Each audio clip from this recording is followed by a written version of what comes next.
So, maraming nagme-message sa atin ngayon guys kung saan na ba ang national ID, kung paano na ba natin i-search kasi hindi na nila makita sa Google.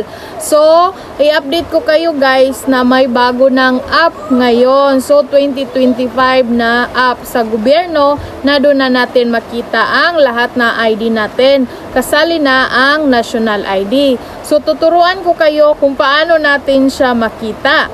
Ang kailangan nyo lang guys ay may sarili kayong contact number at may Gmail account kayo. So, punta lang kayo sa my Play Store at i-download nyo ang egov.ph.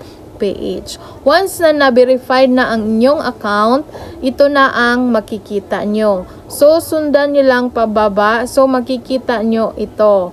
So, yan. Diyan nyo, explore nyo lang. Nandyan na ang lahat ng mga ID ninyo na verified. So, i-click nyo lang para lalabas ang inyong national ID.